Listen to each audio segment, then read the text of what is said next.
Hello guys, this is your friend and we are back with a new fanfic. Which is what if Naruto was a vampire and Haku and Sasuke were girls in his harem? Part 1. And if you enjoy this fanfic then please press the like button and subscribe to my channel for more fanfic like this. And now let's start the fanfic. Minato was in pain right now, not as much as his wife granted, but still. Damn you Minato. Speak of the devil. She went into labor 2 hours ago and he was loathing it. His hand was being crushed under her grip and he could have sworn she was of some relation to Tsunade. Eventually, their baby finally came, to the relief of both of them. It's a boy, the nurse said. The doctor checked to make sure everything was alright and handed the kid to Kushina, Minato's wife. They had smiles on their faces as they stared at him. He was a perfectly healthy baby with golden blonde hair and shining blue eyes. And, oddly enough, whisker marks on each cheek. Their happiness was short-lived however when a masked Anbu member ran into the room. Hokage-sama. The Kyuubi no Kitsune has been spotted rampaging and is on its way to Konoha. Both Minato and Kushina paled and looked at each other. Minato's mind started to go into overdrive, trying to come up with a way to stop the beast. He looked down to see that Kushina has passed out from the strain of childbirth and the shock of the revelation. He stared at Naruto for a moment before he realized what he had to do. He picked up the small child and disappeared in a flash. 1 hour later, Minato was now on top of a giant frog. I'm a toad, damn it. He was holding a small bundle and was on his way to stop the Kyuubi. I hope Kushina can forgive me for what I'm about to do. He said quietly. And I'm sorry, Naruto. If only there was another way. Tears started to stream down his face as he thought about the curse he was about to put upon his son. Minato, we're almost there, are you sure about this? The giant toad asked. Yes, Gamabunta, this is the only way. He said, trying to calm himself down. Gamabunta just sighed. They managed to make it to the giant fox but had trouble due to the 9 raging tails. Minato started a chain of hand signs before calling out the technique that would save Konoha but curse his son. A dark cold aura surrounded the young Hokage and the boss summoned before the Shinigami appeared behind Minato. Who has summoned me? The death god asked in a booming voice. He looked down and saw Minato. So it is you. Well, what is it that you need? He asked. Look up. Minato deadpanned. The Shinigami complied and saw the raging fox. He nodded his head for a moment. Very well, he said. He reached forward, sticking his hand into the demon's body and began to pull. The fox began to fight, but was failing. Eventually, the demon's movements came to a halt as the god finally managed to remove its soul. He noticed the soul being pulled towards the small bundle in Minato's hands. You didn't. The soul was finally absorbed by the bundle before a small cry erupted from it. The Shinigami sighed. You did. He reached and pulled Minato's soul from his body and devoured it, as the contract stated. I'm sorry that I had to do this. I truly am. I hope one day that you can forgive me. Minato's eyes shut slowly as he said his final words. The Shinigami, however, was not done here. Minato, you have damned your child for the sake of this village.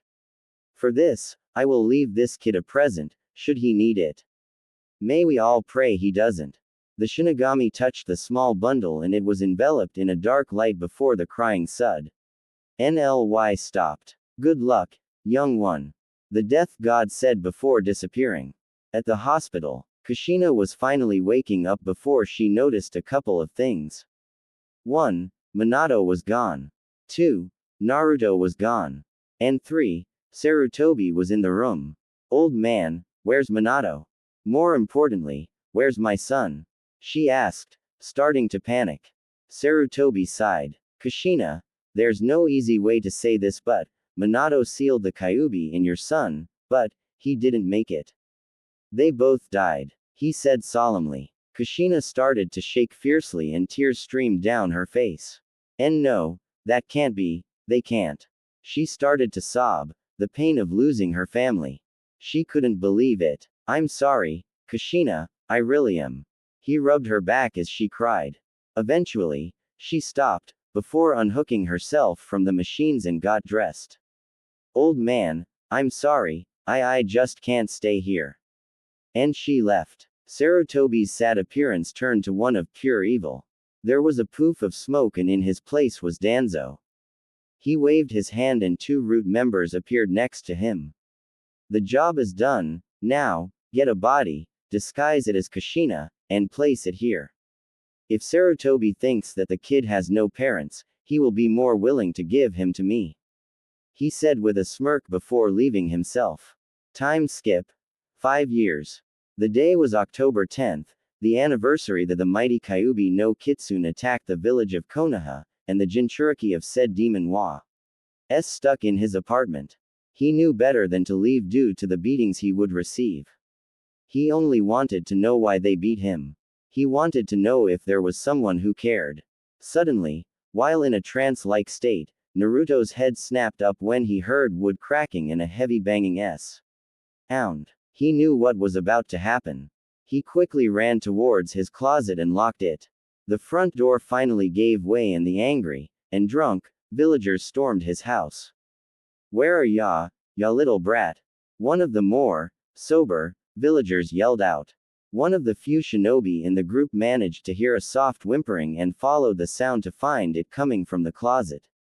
He started to beat the door until it weakened enough for him to force it open and grabbed young Naruto and pulled him out. Into the living room. Ah, let me go. Naruto screamed. The villagers, and shinobi, just sneered at him. Why would we do something like that, you demon? He asked rhetorically. The others began to laugh and soon the beating began. They would hit him with their fists, stomp on him, beat him with pipes, and stab him with kitchen knives. Eventually, one of the shinobi there pulled out a kunai. It's time to end this monster's life, for the good of the village. He shouted, eliciting words of encouragement from the others. He brought the knife to the, amazingly still conscious, child's throat and was about to plunge it in when there was an outburst of raw power. I knew it. I knew it was a demon. One of the villagers screamed. The energy subsided to reveal the, now dead, shinobi and Naruto. But he was different now. His hair was now pure silver in color and his eyes were blood red. The whisker marks that normally adorned his face were gone and he looked ready to kill. And kill, he did. 3 years later, Naruto was walking through the dense forest outside of the village. His hair the blonde color it was the day he was born and his eyes blue, along with the whisker marks being back. He had to hide the truth and luckily found that he could revert back to his old self. Flashback. Naruto stood in the mass of dead bodies. Not caring a bit for what he had done. Fools, this is what you deserve. Rest in hell, for one day, I'll be down there to torture you myself. He said quietly. He sensed a familiar presence approaching however and, realizing who it was, tried to think of a way to hide this change. It didn't take long, seeing as his want to hide his form seemed to be enough. Satisfied, he smirked and huddled in a ball on the ground and started to cry, fake of course. Sarutobi was not having a good day. He had more paperwork than normal and couldn't visit Naruto-kun today, poor kid. Then, he had to deal with requests for Naruto's head. He sighed slowly. I'm so sorry Naruto-kun, I wish I could help you, but the council just undoes anything I do. He was about to start back up on the papers from hell when he felt a dark, evil force coming from Naruto-kun, he thought and burst into action. His Anbu followed him as he rushed towards the feeling as fast as he could. Please be alright, he prayed to himself. As he neared Naruto's apartment, however, the sense of evil and dread suddenly disappeared and the aged Hokage stepped up his speed. What he saw when he made it was definitely unexpected. He saw Naruto's floor riddled with bodies of both civilians, and a few shinobi. He heard a soft crying and made his way over to it to find Naruto, huddled in a small ball, crying his eyes out. Naruto-kun, are you okay? What happened? The old man asked, worry evident in his voice. Naruto raised his head slowly. I didn't mean to. I didn't mean to kill them. he said, having trouble with his crying. Sarutobi's eyes widened and he enveloped the poor boy in a hug while whispering that everything was going to be alright. Sarutobi wondered what could have happened. Did the seal weaken? Naruto eventually stopped shaking before pushing away and looking at the Hokage. Gigi, why? Why do they hate me so much? Why do they beat me? Naruto sobbed. Sarutobi sighed. He was debating on telling him, but he knew that Naruto might not take the news well. He looked at Naruto one more time before submitting, the look on the kid's face being too much. Naruto smirked internally when he realized he would finally get answers.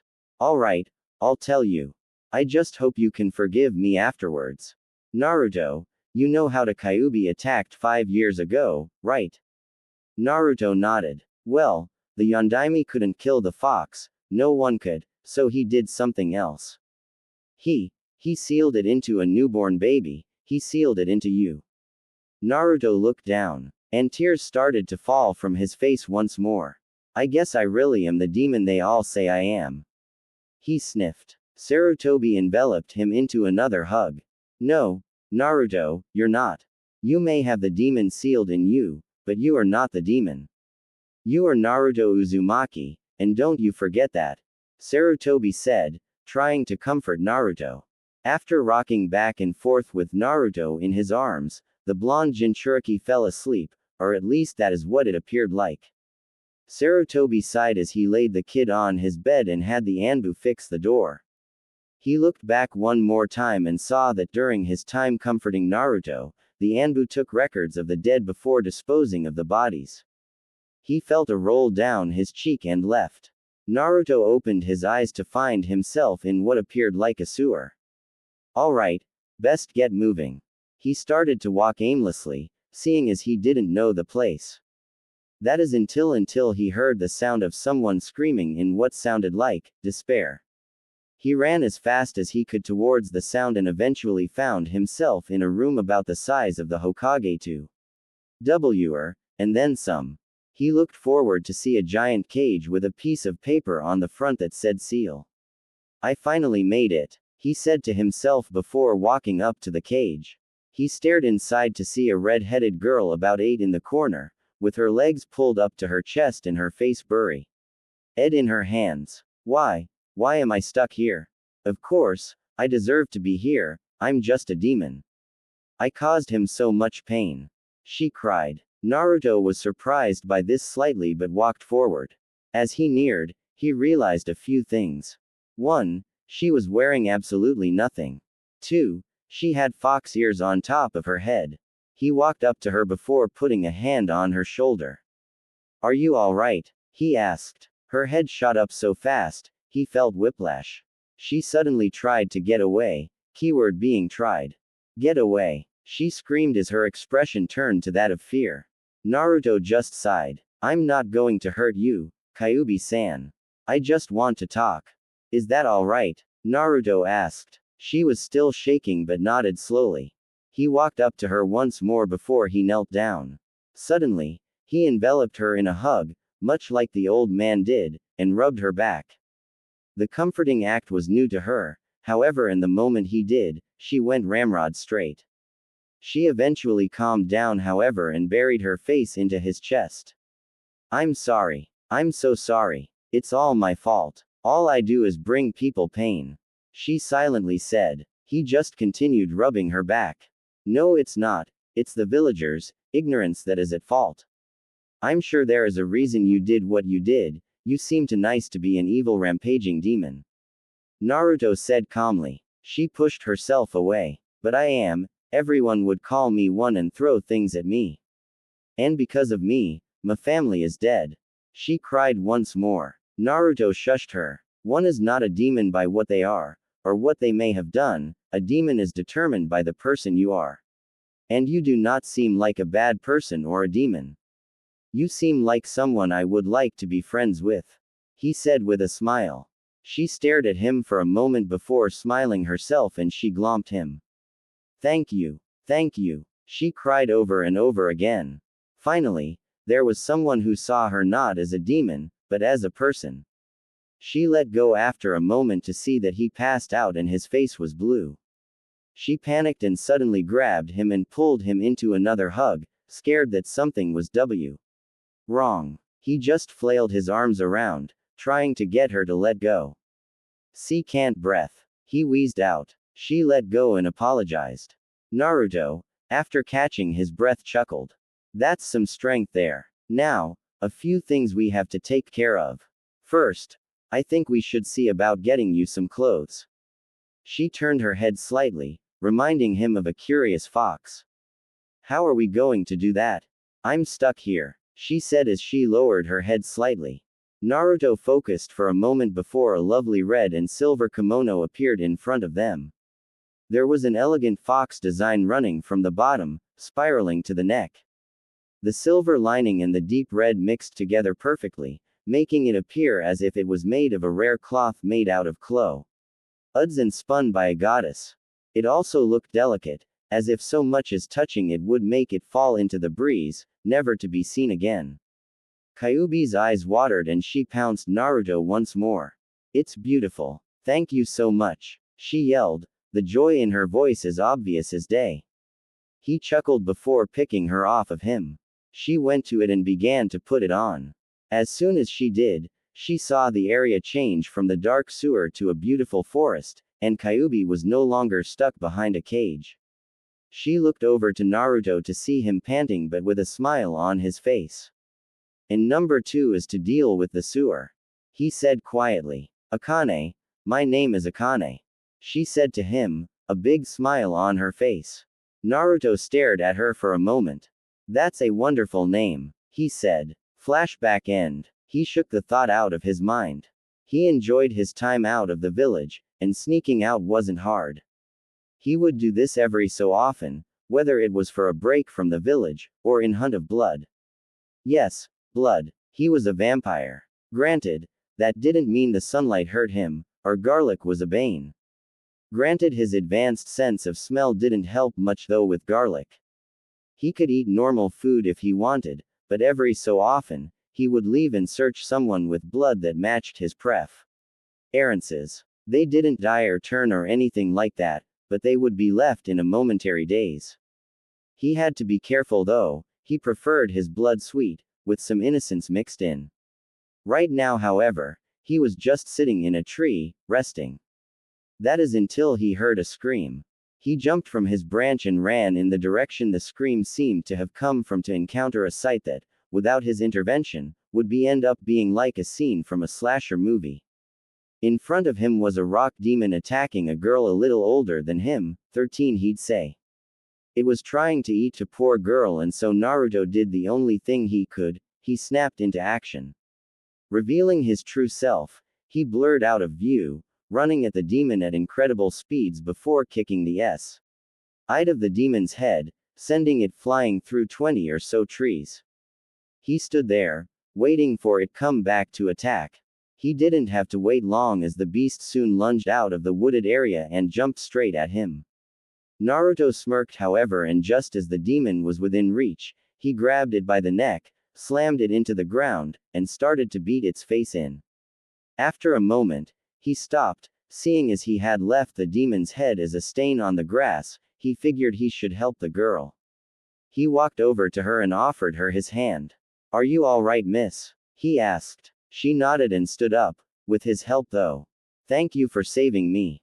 I was afraid that this would be the end of me," she said. She had short pink hair that curved forward somewhat on the sides of her face. Her face was smooth and looked like it belonged to that of a goddess.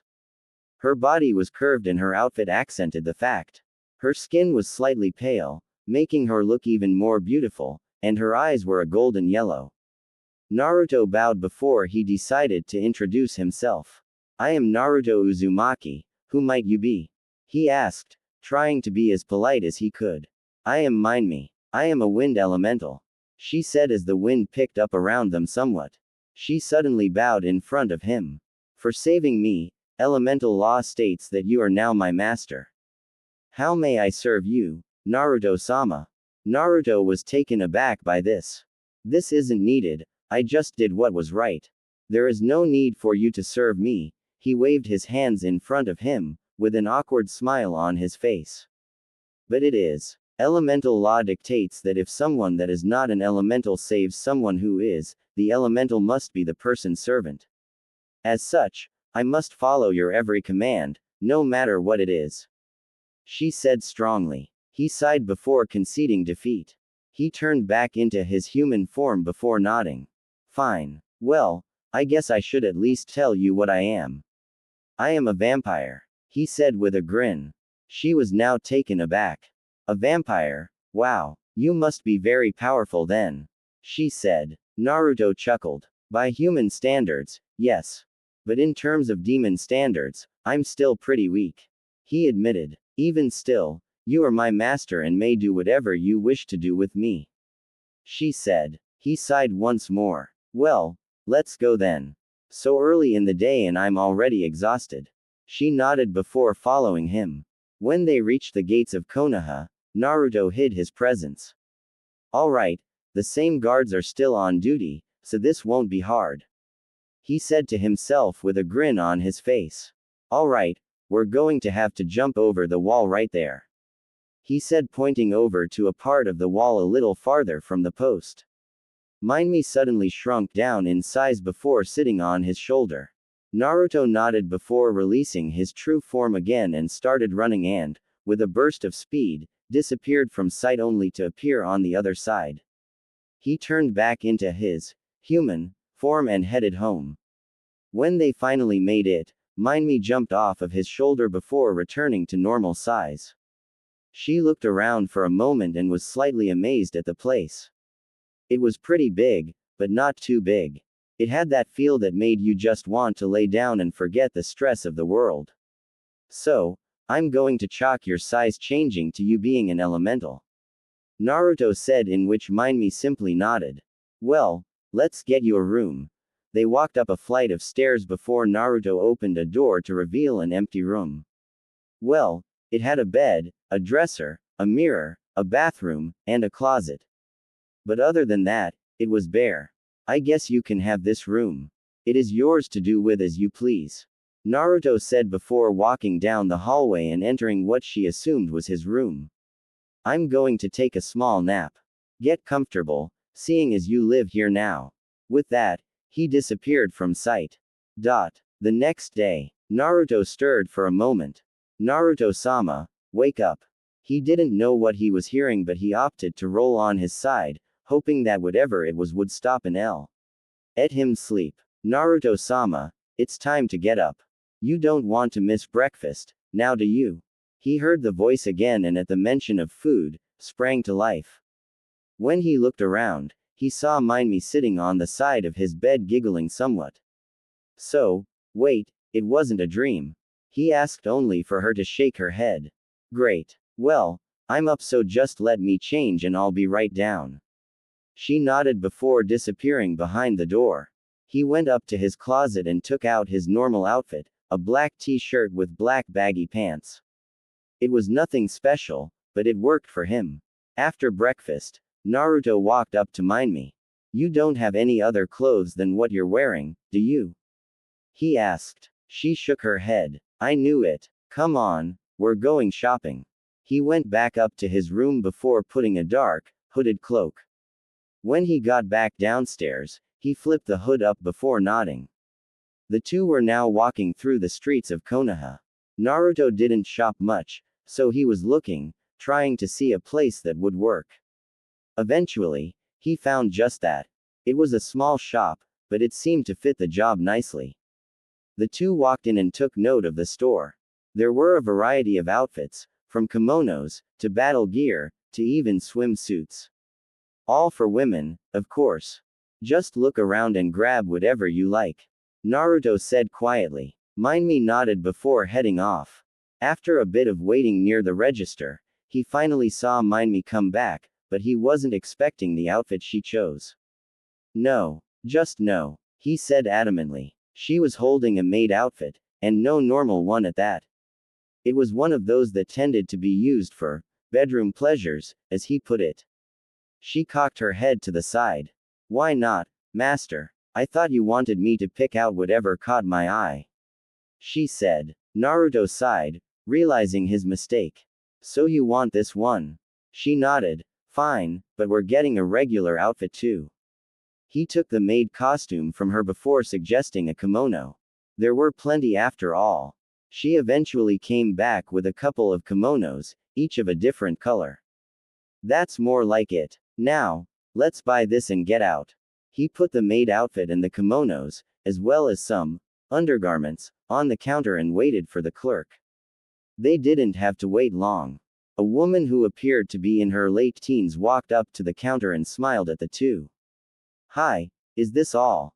Naruto nodded. All right, your total is $73.72. I do not want to deal with the money system here. You two are lucky you got here when you did. We have to shut this place down today. Why is that, miss? Naruto asked, his curiosity getting the better of him. The woman sighed. We can't afford to keep the place open, she said. Naruto frowned. Well, I can take care of that. How much for the place? Naruto asked. The woman looked quite shocked. Are you serious? Naruto nodded. She pulled out a slip of paper. Naruto took it and stared at it for a moment before pulling out his wallet. He took out his checkbook and wrote the amount needed and signed it. Now, who is this going out to? He asked. Mina Hajira, she said. Naruto nodded before he finished signing the check. Here you go, this should cover everything. Now, I hope you keep this place open. I had some trouble finding this place alone. I would hate to have to search for a new place, he said. She took the check and nodded, trying to keep calm. This man just walked in here, bought the place from her, and told her her business was safe. Thank you. I'm sorry, I didn't catch your name. Naruto pulled down his hood, granted he released his true form and hanged himself to look older, and looked at her. The name is Hashishi Kuromu. She nodded before going to the back. Minmi looked at him strangely. Naruto-sama, why did you lie to her? She asked. Naruto just sighed. Because if she knew who I was, things wouldn't be good. I'm not that well liked here, and even if she didn't mind me, if the villagers found out who now owned the place would be run in to the ground. She continued to stare at him, accepting as to why he lied, but now she had another question. The woman came back into the shop and smiled. Thank you, Kuromu-san. Naruto held up his hand. Just calm me, Hashishi. He smiled. All right, Hashishi. Thank you so much. Please do come back again. Naruto nodded and waved before putting his hood back on and leaving. Alright, now that that is settled, anything else we should do? Minmi shook her shoulders. Well, let's go get something to eat, Naruto said after looking at his watch. Naruto went into an alley for a moment before releasing the henge and turned back into his human form. The two then made their way to a place Naruto knew well. The two were now standing in front of the Ichiraku ramen stall. Naruto proceeded to walk in and pulled his hood down. As he did so, an old man behind the counter spotted him and smiled. Ah, Naruto, the usual. Naruto nodded. Minmi just sat next to Naruto. Naruto-sama, what is this place? She asked. Naruto chuckled. This place is Ichiraku's ramen stall. I used to frequent this place quite often, but I haven't been able to stop by in a while. Naruto explained. Tsuki looked at him oddly. Did she just call you Naruto-sama? He asked. Naruto chuckled lightly but nodded. Alright then, why? Because he is my master, and can do with me as he pleases. Minmi stated. Tsuki stared at Minmi before suddenly looking at Naruto and started laughing. Not for long, however, seeing as a frying pan suddenly made contact with the top of his skull. He promptly fell to the ground, unconscious. Hello, Ayame, Naruto said, staring at the downed form of the shop owner. Hi, now, tell me.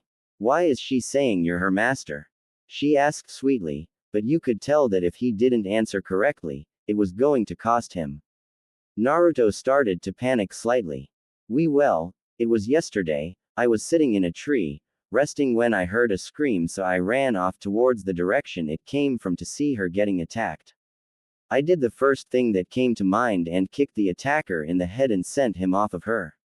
If you can't tell, he's bending the tail. The guy stood up and jumped at me, but I managed to grab him by the throat and slammed him into the ground before beating his face in. After I finished with him, I walked over to Mind Me here and helped her up. After we introduced ourselves, she bowed to me before stating that I was now her master for saving her. He said, trying not to get on her bad side. She looked at him with a scowl on her face. Yay, right. What really happened? She asked one more time. Naruto-sama is telling the truth. If it weren't for him, I would be dead. Mind Me said, trying to stop the woman from attacking her master. Really? Ayame asked warily. Mind Me nodded. Ayame sighed before putting down the frying pan and smiled. Well, just don't do anything you would regret, she said menacingly. Naruto nodded his head fiercely. Sure, he could easily reveal his true form and kill her, before pissing on the corpse, but he saw her kind of like as Ister. Don't worry, I wouldn't do something like that, Naruto said. Tsuki chose this moment to get up. Don't worry, Ayame-chan, Naruto here is still 8 after all. Ayame conceded, seeing her dad's point. Now, on to that order. And what would you like? Mind Me was it? She nodded. I don't know, she said. Well, how about miso ramen then? It couldn't hurt, the old shopkeeper said. 5 minutes later, the two walked out with the order. 2 pork ramen and a miso. After they placed the food in front of the two started eating. After they finished, Naruto paid and the two left. Ayame looked at her father. Do you really think Naruto managed to do what he said? I mean, I could believe the kick, but grabbing the person by their throat and beating them. Ayame left the sentence hanging. The old chef sighed. I honestly don't know anymore. He responded. With Naruto and Mind Me, the two were on their way home, both with thoughts troubling them. What did Naruto-sama mean when he said he was disliked by the village? Were Mind Me's thoughts. Man, Ayame is scary as shit. Damn. Note to self, watch back near Ichiraku. Were Naruto's thoughts. They finally made it home before Mind Me finally asked the question on her mind. Naruto-sama, why did you say the villagers treat you badly? She asked. Naruto sighed. He had actually expected her to ask. It's because I am the container of Akane, the Kyuubi no Kitsune. Mind Me looked shocked. So that's what happened to Akane. A lot of people were wondering, some even thought she was dead. Mind Me said. Naruto shook his head. No, she is very much alive. But, she's still stuck inside me. He said. Now, any idea what to do now? The next day, Naruto's wake-up call pretty much the same as the last one. However, when he opened his eyes, he saw Mind Me in the maid outfit. He did the first thing that came to mind. He was sent flying via nosebleed and fainted from blood loss. He may have been 8, but being a demon had some effects, like hitting puberty early. Oh, how he loathed it. He began to stir before standing up. Did anybody catch the number of that bus? He asked before shaking his, now pounding, head. Mind Me giggled before she bowed. It is time to get up, master. You have to go to the academy today, correct? Naruto nodded. He got dressed before joined Mind Me downstairs for breakfast. After breakfast was over, he grabbed his coat, and was about to leave when Mind Me shrunk herself and climbed in the cloak. I am your servant and will follow you always, was the only thing she said. Naruto just shrugged as the two left for the academy. Once the two made it there, Naruto hopped in through the window and took the nearest seat to him. 5 minutes after he got there, and he was the first one. I might add, one Sasuke Uchiha walked through the door, a smile plastered onto his face. Hello, Naruto-kun, he shouted. Naruto simply waved back. How you been, Sasuke? Naruto asked. Good, you? Good. Had a weird weekend, and I seem to own a business now. Sasuke laughed. What did you do, train? Yay, my dad taught me the fireball jutsu. Sasuke said energetically. So, tell me about this weird weekend. Sasuke said. Sasuke was arguably Naruto's best friend and they spent quite a bit of time together. Their conversation was cut short, however, when Iruka Yumino, the class instructor, walked in. Everybody quiet down. Now, today, we are going to have a sparring tournament, so everybody, outside. The students listened without argument. This tended to be a favorite among the class. When they all made it, they saw a chart with the matches set up. Naruto was up first, against Kiba. This was going to be good. Naruto put up his hood once more before revealing his true self. He waited Kiba to make the first move, and, the moment he did, Naruto disappeared only to end up behind Kiba. He sent his elbow into the kid's spine, temporarily paralyzing him. Winner, Naruto Uzumaki. Iruka shouted. 30 seconds and Naruto already won his match. Naruto reverted to his human form just before pulling his hood down. He fell asleep standing up, waiting for his next match. His next couple of matches weren't much, just some random students. Eventually, Naruto and Sasuke were the only two left. Naruto did the same with Kiba, waiting for the first strike. Sasuke ran at Naruto at high speeds, for an academy student anyways. Naruto grabbed his punch before shifting the momentum and sending a punch into Sasuke's stomach, sending him flying out of the ring.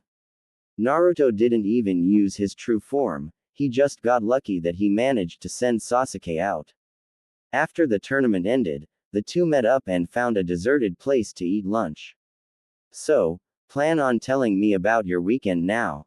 Sasuke asked. Naruto put down the sandwich he was eating before starting. Mind me, come out. Sasuke was confused for a moment before he saw a little girl pop out of his cloak before growing in size. Sasuke was left wide-eyed. This is Mind me. Mind me nodded towards Sasuke before sitting next to Naruto. So, what's her story? Sasuke asked. He was shocked, but not surprised. Simply put, I saved her. She vowed to serve me for the rest of my life and, that's that. Sasuke nodded at the vague explanation. Alright, but what about the outfit? Sasuke asked again. I had nothing to do with it. For some reason, she chose it. Sasuke just stared for a moment before he continued eating. During the time he's known Naruto, too many weird things have happened, and he just stopped asking questions. For instance, there was this one time he saw Naruto talk to a guy with a bowl cut, bushy eyebrows, and green spandex. He shivered at the image. Master, it is almost time to head back to the academy. Mind me said. Naruto nodded as she shrunk back and hid in his cloak once more. Naruto and Sasuke made their way back to the academy and took their seats before Naruto fell asleep, already knowing the subject, history. He woke up when class was over and jumped out the window before heading to his new shop. He took the same appearance he did that day and walked in, Mind me right behind him. As soon as he entered, he saw Mina. Hello, Mina-san, how are you? He asked. Fine, I'm surprised to see you here so soon. She admitted. Naruto chuckled. I forgot something yesterday. Mind me. Go get whatever it was you saw. He waited a moment before he saw her come back with an apron and some stockings. Naruto's brain fried. This is what you saw. Really? Alright, just please wear clothes underneath. Seeing you in the maid outfit this morning messed me up enough. She nodded before Naruto put the items on the counter. Sometimes, he couldn't help but think she was trying to mess with him. The two left and walked around aimlessly, until they came upon a bookstore, and saw a man with gray, gravity-defying hair, a mask, and a hiatus covering his left eye. When he saw the book the man was looking at, he grew curious. Excuse me, sir, what book are you looking at? Naruto asked. Oh, the newest in the ICHA series. Unfortunately, I lost all my money in a bet so I can't buy it yet. The man said before returning to the window. Naruto walked in, bought the book as well as the first volume, to find out what it was about, and some other books that caught his eye. Believe it or not, he was doing pretty well financially. He walked out before tossing the book to the man. Now you owe me, Naruto said before disappearing. The man did the only thing he could think of. He started to cry at the man's generosity. He opened the book and the pages seemed to glow. Oh my Kami, he said to himself before, squealing in delight. Naruto opened up the book and became entranced in it. Sure, there was smut and all, but the story was gold. By time he finished, the sun was going down. He sighed and walked home, having told Minmi to go home early. As he made his way to his house, however, he passed the Uchiha district only to smell blood. Knowing that something bad was happening, the stench of blood was never good, he revealed his true form and hopped into the district. As he continued searching, he eventually saw bodies everywhere, even one impaled on a weather vane. He started to check homes to see that not even the children were spared. He heard the sound of clashing metal and took off in the direction it was coming from. When he made it, he saw Itachi Uchiha standing over Fugaku Uchiha and Makoto Uchiha. The former being the clan head. He noticed, luckily, that Makoto was still alive. He then noticed that Sasuke had entered the room. Seeing Itachi raise his sword, about to finish Makoto, he sprang into action. He grabbed the blade with his bare hands and punched Itachi in the gut, sending him flying across the room. Naruto held the sword in his hand before snapping it in two. Sasuke looked up to see the cloak that he had seen his best friend wear. But when he looked up, he saw a man with silver hair and piercing red eyes. Sasuke, Makoto, are you two alright? Naruto asked. Yes, but who are you? Makoto asked. Hashishi Kuromu. He said. Now, Itachi, why are you doing this? Naruto asked. To test my power, he said after standing up. Naruto smirked and disappeared before appearing in front of Itachi and bringing his knee into his gut. Itachi coughed up blood and his vision hazed. Wrong answer, Naruto announced. Itachi frowned before activating his Mangekyo Sharingan. Tsukuyomi, he said, looking into Naruto's eyes. However, when nothing happened, he was shocked. It was the ultimate genjutsu. How did it not work? Genjutsus do not work on me, Naruto said before grabbing Itachi and sending him through the roof. He jumped through the hole and made to follow him only to see the man gone. He jumped back down to join the others, a frown on his face. He got away. But at least he didn't kill all of you, Naruto said. When he looked at Sasuke, he saw a shroud surrounding him and so he proceeded to walk up to the boy. A shape-shifting seal, he asked to himself before pressing his hand on Sasuke's forehead and announcing, Kai, as Sasuke's features changed. After the process was done, no longer was there a male there, but a female. And this came to a shock to Naruto. Sasuke looked at herself and panicked before putting her hands on her chest and focusing.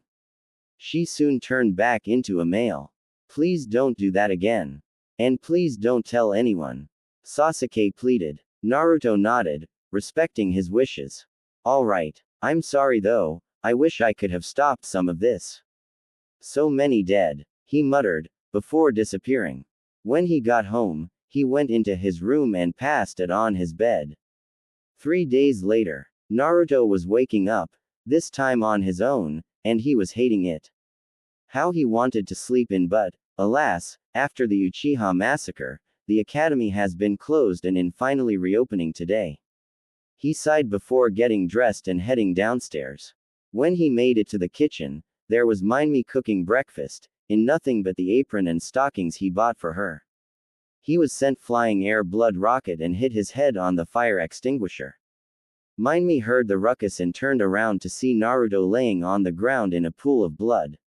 Naruto-sama, she yelled out before running over to his side. Are you alright? She asked worriedly. She put his head on her lap and after a couple of minutes, he opened his eyes. What he saw was Minmi leaning over him and, due to her wearing nothing but an apron, he managed to see her chest, and she was well developed. He passed out after having yet another nosebleed. However, something seemed wrong. Naruto-sama, Naruto-sama, Minmi screamed. Naruto was pale, and was suffering from the blood loss of 2 giant nosebleeds. Minmi, Damn, I lost too much blood. Naruto chuckled silently. I can't believe it. Beaten by a nosebleed, I never thought that would happen. Mind me, panicking, leaned over, putting his mouth at her neck. Bite, now, she said. Naruto was reluctant but complied. He opened his mouth wide and let out his fangs before biting. Mindme's eyes started to glaze over and the color was returning to his face. After a moment, he stopped. Any more and she would have ended up in the same boat as him. Luckily, he managed to recover enough blood to stand up before picking up the now unconscious girl and shining to the hospital. He made sure to hide his features before running in. Help! Somebody! He screamed out. A doctor, hearing the screams, came out to see him holding her. He quickly took her before asking what happened. I don't know, I was at home walking down the stairs to see her lying in a pool of blood. He said, panicking. Now, if there was one thing Naruto was good at, it was acting. The doctor hurried off with her, Naruto not far behind. The doctor went into an empty room before laying her on a bed and checking her vitals. She's weak. He left the room, leaving Naruto and a nurse in the room. He soon came back with a blood bag and hooked it up into her arm. All right. No physical injuries, any illnesses? Naruto shook his head. The doctor sighed before checking her and noticed 2 bite marks on her neck. What the hell? He looked closely. It can't be. Sir, do you know anything about this? He pointed towards the marks. Naruto shook his head. What is it? Naruto asked. It appears to be bite marks. Sir, please, wait outside. The doctor said. Naruto complied, and left. 1 hour later, Naruto was sitting in a chair, waiting for the doctor to come out. I should have controlled myself. Now look at this. I'm just glad I stopped when I did, or else I might have killed her. Naruto sighed. No use dwelling over the past. Eventually, a nurse came out. Sir, you can come in now, she said. Naruto followed her inside the room to see her hooked up to an IV and heart monitor. She opened her eyes slowly and looked at him. Are you all right, master? She asked before falling asleep. A tear slipped down his cheeks. She shouldn't be in this bed. He felt worse knowing he was the one who put her in it. He sat down in a chair next to her and stared. It isn't right. Damn it. I have got to control myself from now on. To her, she was doing her job. By letting him drink her blood, she managed to save him from blood loss, but now she was in the situation he would have been in. He gripped his fists, anger overwhelming him. He stood up before brushing a stray hair off of her face, before a smile graced his lips. He then jumped out of the window. He had to make it up to her, somehow. During the time he spent with her, he found out that her favorite flower was a blue rosé. He ran off to Yamanaka Flowers, after overhearing Ino talk about the place before. When he made it to the place, he walked in to see Ino standing at the register beside her dad. He pulled down his hood. Hello, how may I help you? Inoichi, the owner of the shop and Ino's father, asked. Ino just looked at him strangely. Naruto, is that you? Ino asked. Shit, I forgot to disguise myself. Hello, Ino, he said, trying to ignore her so he could order. He still had some other things to prepare. Why weren't you at the academy today? She asked. Naruto sighed. A friend of mine is in the hospital. Naruto said. Now, could I buy some flowers now, please? Naruto asked. Inoichi nodded. What kind? Quote. Blue roses. Naruto responded. Inoichi nodded before going into a separate room. Naruto could only guess what the room was, however. He soon came back into the main room with a frown. I'm sorry, but all I have are some seeds at the moment.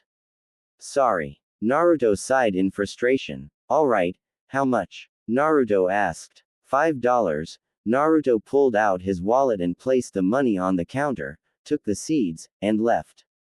Have a nice day, Inoichi said. Naruto walked into the forest with no idea what to do with the seeds. It would take forever for them to grow. He opened the pack before burying a couple of the seeds. After a minute or so, He grew impatient and decided to try to force the seeds to grow. Hey, if that Hashirama guy could do it, why not him? However, due to him always sleeping in history, he never knew that it was because of a bloodline, not that that would stop him. After focusing a decent amount of chakra, the roses began to break soil before blooming. Naruto smirked and picked the flowers before heading off. He soon found himself in a bakery, this time, making sure to hide himself as Hashishi. Hello, how may I help you? The baker asked, after noticing Naruto. Well, a friend of mine is in the hospital. Naruto was cut off. Ah, say no more. What kind of cake do you want? I'll take care of the rest. He said. Chocolate. The baker went into the back room and, after a couple of minutes, came out with a cake that said, "Welcome home." Single quote. Alright, now, what is your friend's name? Mind me. The baker nodded before walking with precision and showed the cake to Naruto again. Now it had floral designs and the message, with Mind me's name on it. Wow, not bad. I will definitely be coming back here. Naruto said before paying for the cake. Alright, flowers, check, cake, check. What's next? Oh, yes, now, to take care of dinner. Mind me was finally released and Naruto opted to carry her, much to her embarrassment. When they got home, Naruto opened the door and put Mind me down. He had her follow him into the kitchen. Surprise. Naruto said, a small smile on his face. He had a banner set up that said, "Welcome home Mind me," and there was her favorite flowers on the table. Not to mention her favorite foods. I'm sorry, Mind me-chan. I hope I can make it up to you. He said. She threw her arms around him and started to cry. You already did, Naruto-sama. She said. Well, better not let this food go to waste, besides, I even got dessert. Naruto said. 5 years later, Naruto had spent more time with Sasuke ever since the massacre, and he would even visit him and his mom every once in a while at their compound. Naruto was the only one Sasuke would talk to. Hell, Naruto saved his multiple times from fangirls. Once, they jumped at a cornered Sasuke only for a shield of pure wind to stop them, courtesy from Mind me. Naruto found out a year after meeting Mind me that they could link to each other, and as such, whenever they did, Naruto's control over the Ind became that of an elemental. Now, the two can link within seconds, where it used to take minutes. Now, however, was the time of the genin exams. You'll do fine, Naruto-kun, you got this in the bag. Came the voice of Akane through the mental link he managed to create 3 years ago. He still can't figure out how to free her yet. The two have become great friends since they met, and Naruto tries even harder to break the seal because of it. I know Akane-chan, but I want this to go right. One mistake, and it's all over. He had everything planned out and he wasn't going to mess up. After the test, I'm sorry Naruto, but you fail. Naruto looked taken aback, but inside, he was cackling like a madman. Phase 1 complete. Naruto was suspecting foul play ever since Mizuki started working with Iruka. So he purposely failed to find out what was up. Come on Iruka, he did technically create the clones, why not just cut the kid a break? Mizuki asked. Now Naruto really knew something was up. Iruka just shook his head. I'm sorry, but rules are rules, these clones couldn't fool a 2-year-old. Iruka said bluntly. Naruto nodded, understanding, before leaving the academy. He went to an old swing and sat down with a sad expression on his face. After a bit of waiting, Mizuki finally showed up. You know he really cares about you. He said. Then how come I still failed? Naruto asked. He doesn't want you to get hurt, and is trying to shelter you. He sees a lot of him in you. Mizuki stated. Wow, that sounded gay. Naruto said bluntly. Mizuki face faulted. Well, I shouldn't tell you about this, but there is a secret test. If you pass it, you get to pass and become a genin. And so the fun began. Later that night, getting the scroll wasn't hard, all he had to do was henge into a woman and the third was out like a light.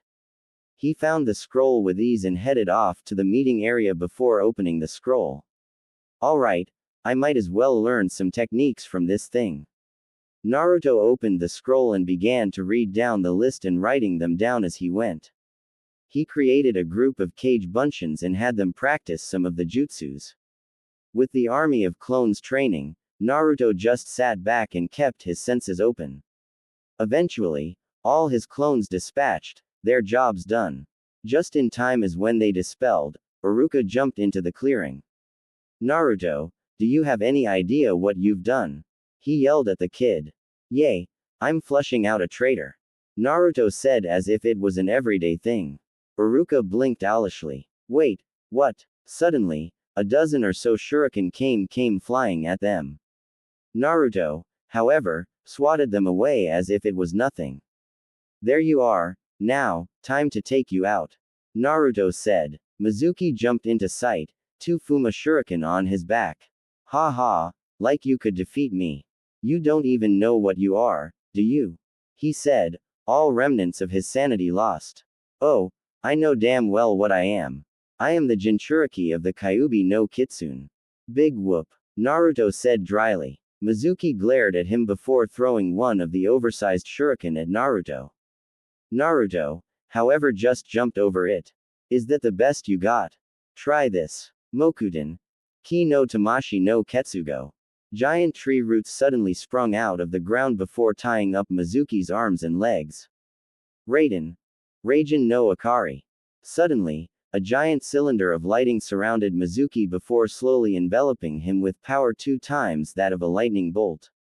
When it dissipated, all that was left was a pile of ash. Iruka was shocked. Not only did Naruto just use Mokuden, he turned Mizuki into a pile of ash. Naruto. What the hell was that? Iruka asked. The Raijin no Akari. Powerful, wasn't it? He said. Iruka nodded dumbly. How is it that Naruto managed this yet failed to pass the academy? Sure, he was the one who actually failed him, but with good reason. Naruto walked up to him. Well, now that's over. I say we return this thing now. Naruto said, picking up the scroll. Naruto, wait, Iruka said. Close your eyes. Naruto complied before feeling something on his forehead. Alright, you can open your eyes now. Naruto did. Congratulations, you pass. He said with a smile on his face. Naruto just gave a small grin. Sarutobi was stunned. He watched the events unfold and was shocked when he saw Naruto use Mokuden, and nearly had a heart attack when he used the Raijin N. Oh Akari. He knew the power it held and the chakra it needed. Hell, he created the move. And so when Naruto used it, he felt kind of proud. He's going to go far. I just know it. I have to get him back for knocking me out though. He said with a slightly evil chuckle. He suddenly realized something, however. Naruto used Mokuden. His eyes widened as he summoned a tiny monkey. He started to scribble something on a black piece of paper. Hoshiro, I need you to take this note to Jiraiya. It is of the utmost importance that he receives it. He said. The monkey saluted before disappearing. He sat down and sighed. This was going to bring in a lot of paperwork. 5 days later, Naruto was walking into the academy, thinking about all that has happened in his life recently. I still can't break this damn seal. I'm just glad I'm able to keep Akane entertained. He broke out of his musing when the school came into school and he started to try to think of a way to make a scene. Oh, how he loved to scare people and to cause panics. He decided to simply take the ninja road and used stealth, flipping his hood on, he released his true self before disappearing. In the classroom, Naruto managed to appear, undetected, in the room and hid in the corner. It's sad that I'm standing right here and nobody's even noticed me. He turned back into his human form and started to play the waiting game. Alright, everybody. Time to announce the teams. Naruto decided to tune out until his team was called. Team 7, Sasuke Uchiha, Sakura Haruno. A head hit a desk while cheering was heard from someone else, and Naruto Uzumaki. Both Sasuke and Sakura looked at him oddly. Iruka-sensei, I thought Naruto failed. She said. Iruka chuckled. He took a makeup exam and managed to pass. Sakura nodded, accepting the answer. Now, Team 8, Hinata Hyuga, Kiba Inuzuka, and Shino Aburame. Team 9 is still in circulation from last year. Team 10 is Ino Yamanaka, Shikamaru Nara, and Choji Akamichi. That is all. He disappeared in a puff of smoke. Naruto just decided to fall asleep until it was time to leave. 2 hours later, he was woken up by Sakura screaming out. They're 2 hours late. Where is our Baka teammate and sensei? She yelled. Naruto and Sasuke both covered their ears. Suddenly, the door opened to reveal. The one-eyed scarecrow. Naruto suddenly jumped up. I know you. He yelled, scaring his teammates. What the? How long were you there? Sasuke asked. The entire time. Anyways, you're that one-eyed scarecrow I bought that ICHA book for. Naruto said. Kakashi's eyes widened. That was you, he said. Naruto nodded. Yep. Ika. Mistress and Master, Gold Edition. Good book. I enjoyed it myself. Naruto said before pulling out his own Ika. Wait, I've never seen that copy before. Where did you get it? Kakashi asked. This one isn't coming out for 2 more months. I managed to get my hands on this after winning a bet with the Hokage. He said with a giant smile. And, it's autographed. Naruto stated. Kakashi's eyes sparkled. Any chance I could borrow it? Kakashi asked, hope evident in his voice. Yes, I managed to swindle 2 copies from the old man. He chuckled darkly. Alright, now to business. Everybody, to the roof. He disappeared in smoke, just like Iruka, with Naruto following suit, only, in a swarm of bats instead. We now have Naruto sitting next to Kakashi, both discussing Ika and the greatness that it holds. The 2 others finally made it up and were glaring at them for leaving them like that. Sorry. Anyways, could you please introduce yourselves please? He asked. Sakura looked at him before raising her hand. I'm sorry sensei, could you go first please? She asked. Of course, I am Kakashi Hatake, my likes none of your concern, my dislikes might scar you, I have some hobbies, and as for dreams of the futures, nothing in specific. Sasuke and Sakura both face faulted at this. All we learned was his name, Sasuke thought to himself. Alright, Pinky, you next. Sakura glared at him once more. My name is Sakura Haruno, my likes are. I mean my dreams are. My hobbies. Every break involved her staring at Sasuke. And my dislikes are Ino Pig and Naruto Baka. She yelled out. Love you too. Naruto mumbled. Alright, now you mister. Broods a lot. Sasuke started to glare daggers at the Junin at this point. My name is Sasuke Uchiha, I have no likes or hobbies. I dislike everything, except Naruto-kun, and my dream is more of a goal. I will kill a certain someone and revive my clan. He said with conviction. Alright, now, your turn. He pointed to Naruto. My likes are training, hanging out with friends, and Ika. My dislikes are rapists, arrogance, and some other things. My hobbies are reading, spending time with my friends, and training. My goal for the future is something I don't plan on sharing. Naruto finished. Alright, now, we are going to have a little test tomorrow to see if you deserve the title of shinobi. Quote, what do you mean, sensei? Sakura asked. Out of the entire graduating class, 66% is guaranteed to fail. You see, the test you took in the academy was just to see who had the potential to become shinobi. There is still one more that is administered by the team sensei. Now, I suggest you don't eat breakfast, otherwise, you might throw up. He finished before disappearing, with Naruto following suit. The next day, Naruto was a pervert. Granted, he tried to hide it, but he was a pervert. So when he woke up with Minami wearing the maid's outfit, which he saw quite often, when she woke him up, he fainted from blood loss, a smile on his face. Naruto-sama, please wake up. She asked as she hugged his body tightly. Now, As I stated before, he is a pervert, so when she did this, he was fighting a losing battle.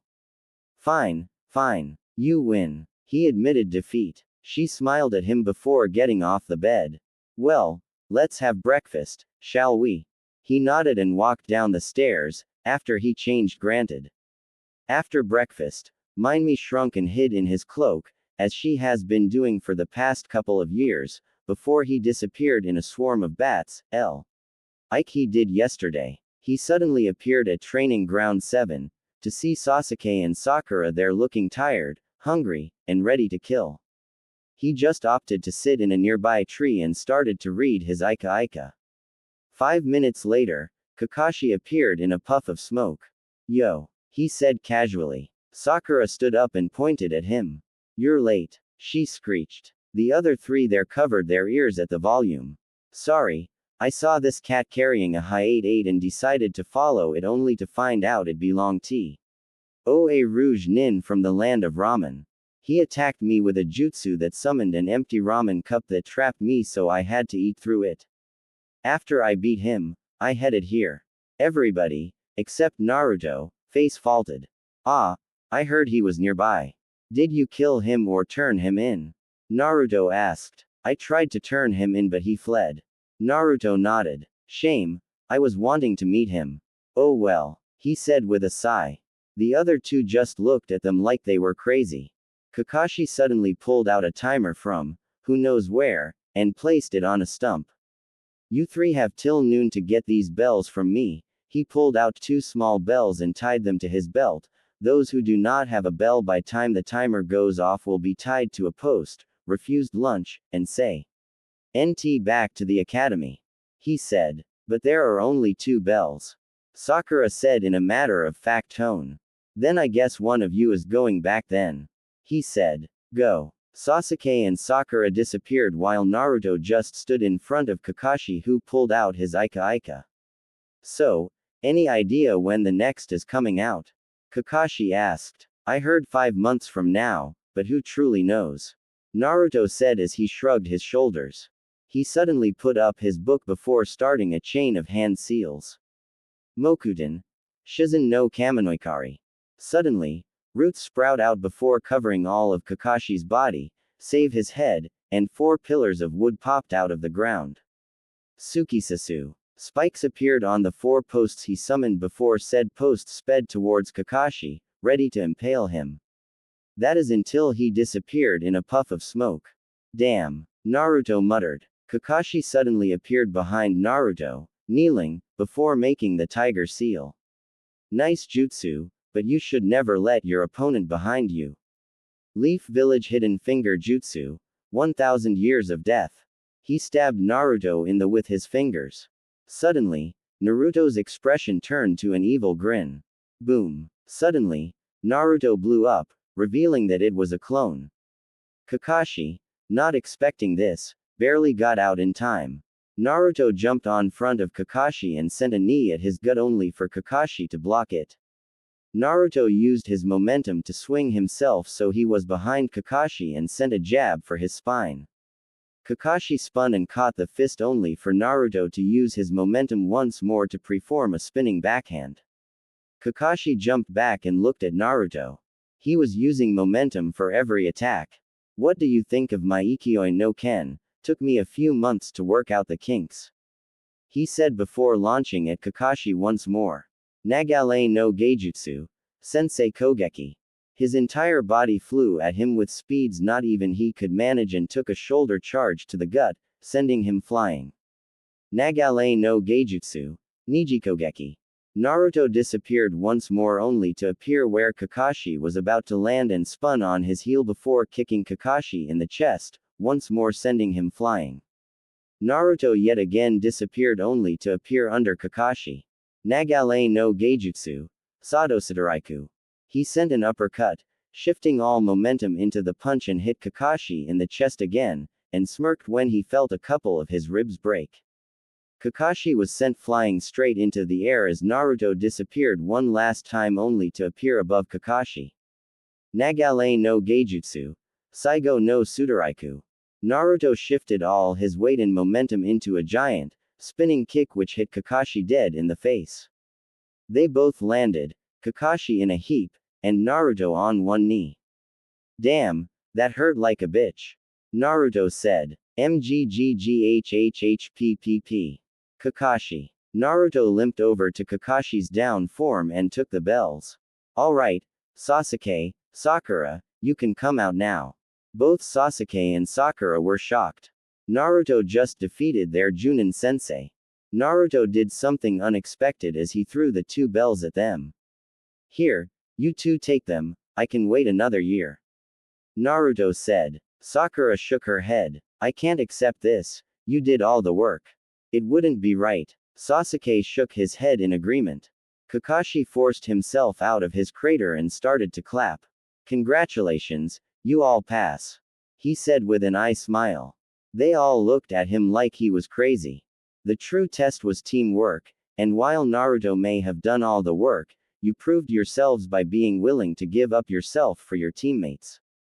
So, I say, welcome, Team 7. Sakura cheered while both Sasuke and Naruto smiled. Mokuten.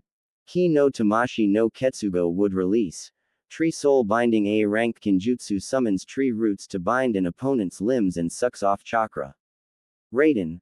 Raijin no Akari Lightning Release. Wrath of the Thunder Goddess ranked Kinjutsu brings down a cylinder of lighting that surrounds an enemy BEF. Or engulfing them with electricity twice the power of a lightning bolt. If overloaded, it will send out a pulse that will wipe out those who are hit. Rumored to be one of the strongest Raiden techniques.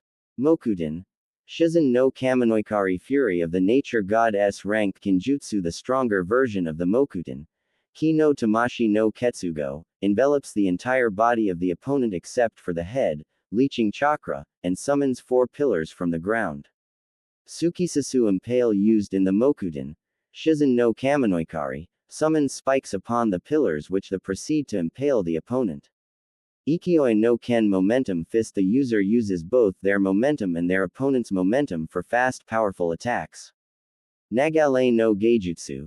Sensei Kogeki Art of the Flow. First strike. A taijutsu technique in which the user shoulder charges their opponent into air.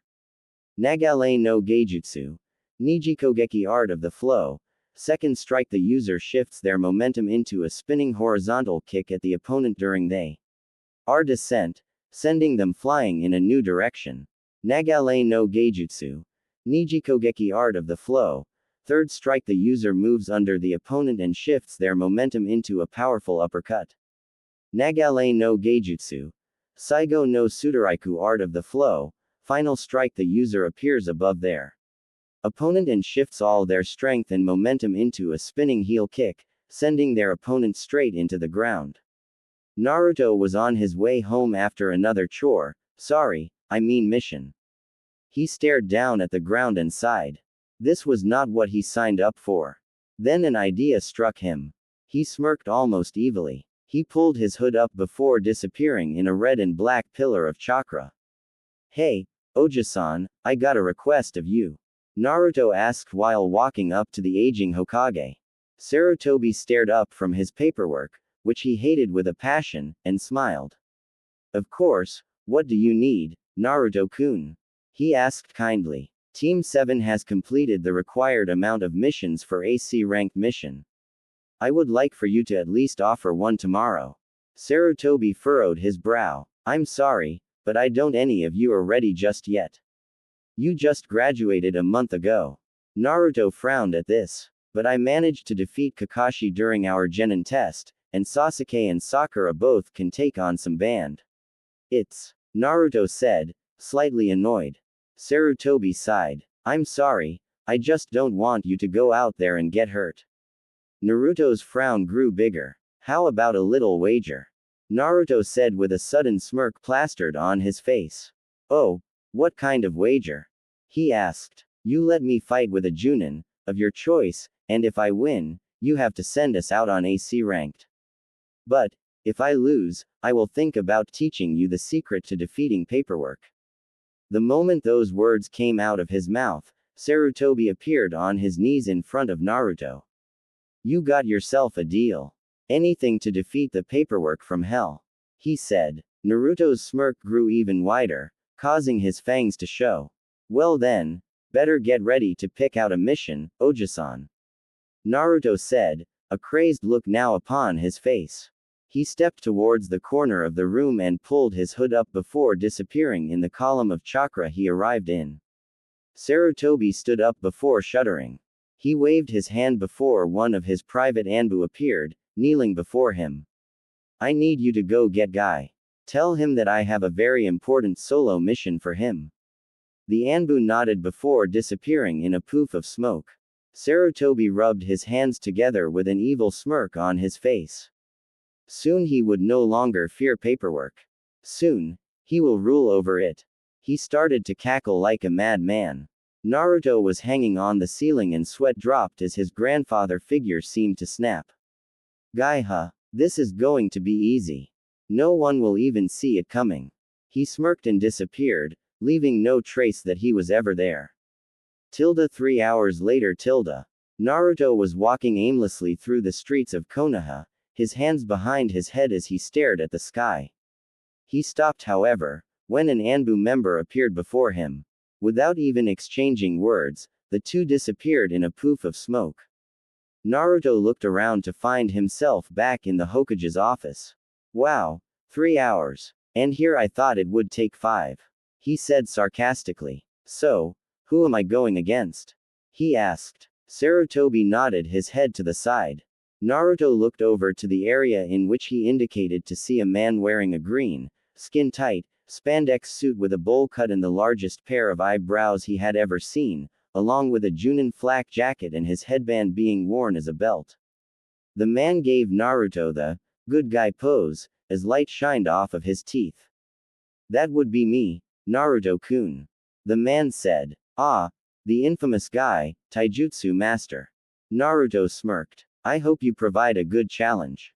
He finished. Sarutobi coughed into his hand before staring at the two. Alright, for this match, we are going to be reporting to my personal training grounds. He said. Follow me. At an unknown location, Naruto looked around the large, and I mean large, clearing they were now standing in. Alright, where are we? He asked. I can't disclose that information, it is my private training grounds, after all. The professor said. Naruto let out a giant sigh but nodded. Alright, so, can we get this match started? Naruto asked. Sarutobi nodded his head and stared at Guy. Get ready you two. Oh, and Guy, take it easy on the kid. He said before him and his 3 Anbu backpedaled to a safe distance.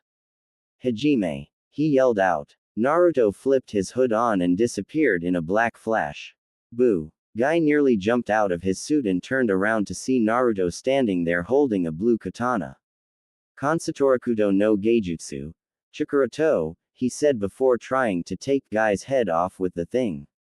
Guy narrowly avoided his beheading by crouching before sending a punch towards Naruto's gut only to hit a blue shield. Kansatorakudo no Geijutsu.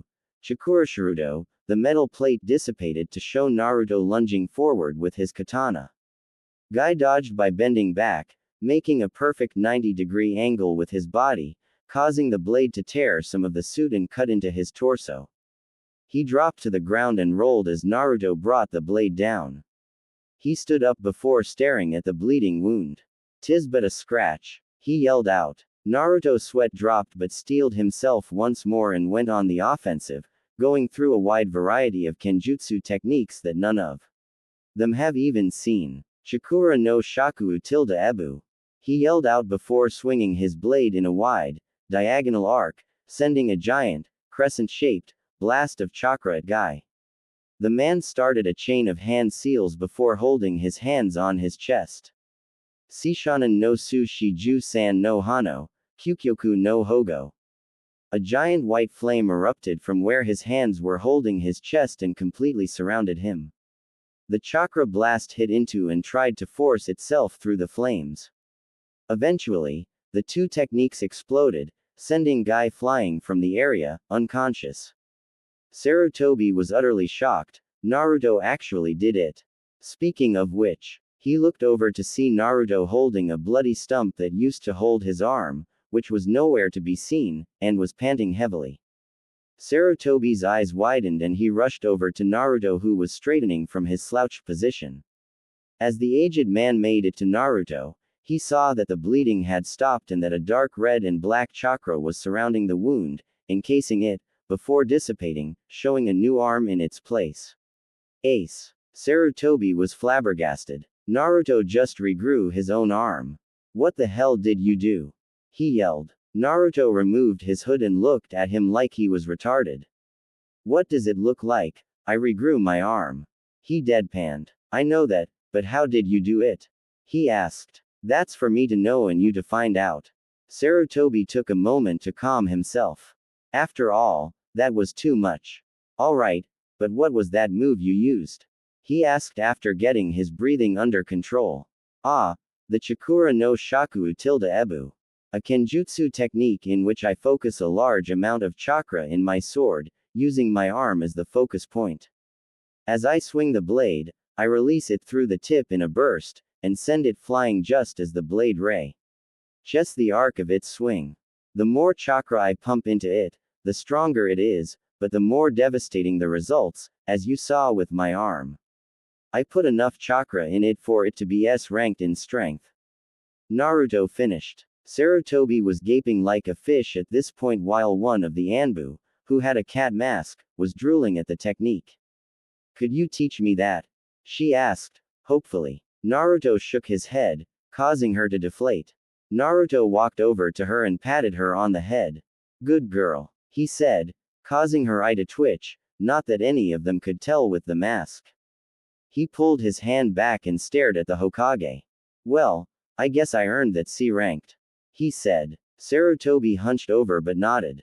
Naruto chuckled and left his pillar of chakra. That's when it hit Sarutobi. I forgot to ask about the chakra katana and shield. He said before hitting himself on the forehead. Neko walked up to him before blurting something out. You could have had a V8. Sarutobi's eye started to twitch before he began to rub his temples. Naruto managed to best his two of his top Junin. With Naruto was walking through the forest panting heavily. He suddenly fell to his knees and put his hand over his face. The insanity, the madness. It's growing. I can't hold on much longer. His arms went limp and he looked down. A small chuckle started to come from him and, before too long, turned to full-blown laughing. He snapped his head up, showing a crazed look on his face. As time went on, his laughter growing crazier. It's been too long. Yes, way too long. He stood up, that insane glint in his eyes. He turned around and made his way towards the village while activating his true form. However, he suddenly dropped to the ground, holding his head in pain. Must not submit. He let out a blood-curdling yell, sending out a wave of red chakra laced with killer intent all around him, tearing the ground to pieces and destroying anything caught in the blast. When everything calmed down, all that could be seen was Naruto kneeling there, panting. He stood up and made his way towards a hidden cavern he found in the Hokage monument. He didn't know what it was for, or who created it, but he knew that it helped deal with the insanity.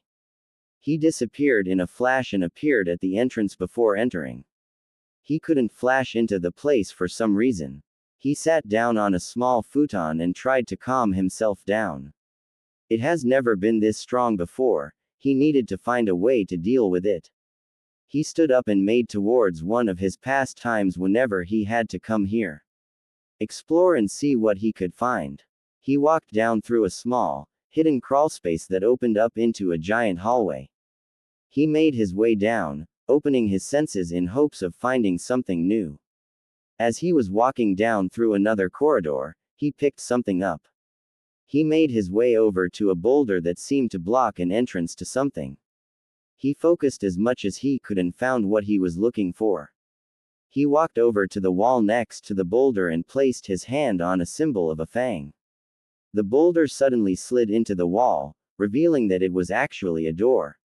He walked into the new room to see it full of scroll, with one in particular on a podium in the middle of the room.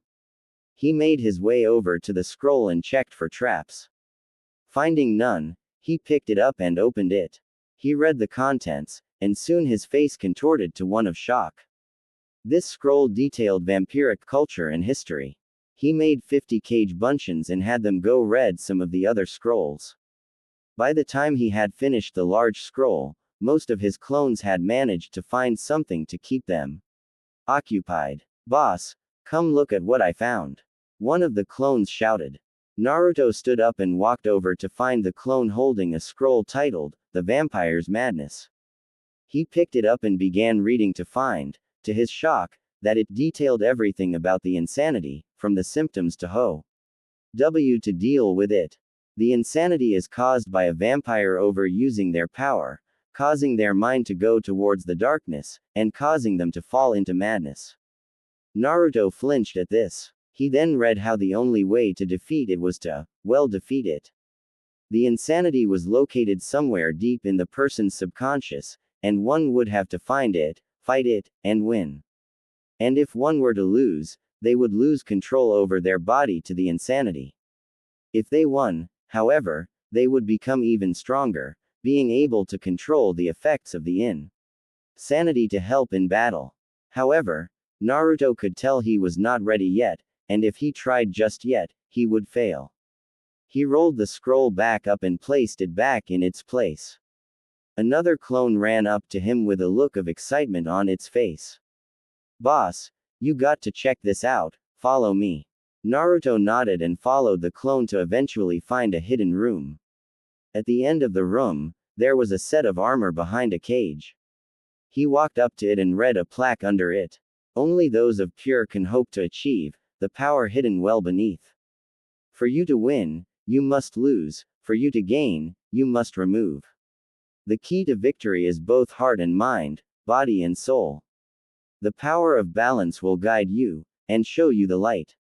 Intus tenebrae, ibi lucem, Naruto read the riddle, and after a moment, the clone spoke up. What does it mean? It asked. Naruto took up a thoughtful expression. He started a chain of hand seals and blew out a stream of fire into the middle of the room, lighting it up more. He saw some hidden torches and redirected the flames to light them. Once he finished, he saw 4 more plaques under each torch. He walked up to one of them and read it aloud. I am yourself in feeling and thought, but have no form. Show the path in which is right, and I will lead you towards the light. He took a moment to think. This plaque must be mined, so the other plaques represent parts of the riddle. He went towards another and read aloud once more. I can feel and I can touch, but without life, I am worthless. Into the truth, the lies are shown. Into the light, the dark revealed. This one is obviously body. But I sense something more. The passages at the end seem to point to how to solve the riddle. Quote. He walked over to a third plaque and began to read. I ache and hope, feeding one with happiness and sorrow. Through triumph, failure is forgiven. Through loss, gain is recognized. Now this is just getting idiotic. He stated after reading the clue. He sighed and walked over towards the last one, which he guessed was soul. I am in both life and death, one's true being and self. Do not stand over what is lost, but fight for what is gained. Alright, so, what does it mean? Naruto tried to make sense of it all, even summoning more clones to help, and, after 34 minutes, they finally figured it out. He put out torches involving loss and darkness. Suddenly, the room was filled with a bright light, which was being emitted from the central plaque. The gate started to lift, giving access to the armor. Once the shining dimmed down, he walked over and noticed that the plaque's writing had changed. Balance in life is good, but hold on to the true. Do not fall, but climb instead. Nihil verum est, omnia licet. Naruto puzzled this for a moment and agreed with it. He would not fall. He took out the armor to find it very light. The entire thing was black, with the torso having a hood and a cape that could cover his entire upper body but be removed if necessary. The lower part was similar to robes, but still allowing movement, along with pouches for storage. The vambraces were a combination of metal and leather, with metal slides under them. And the greaves covered most of his lower leg,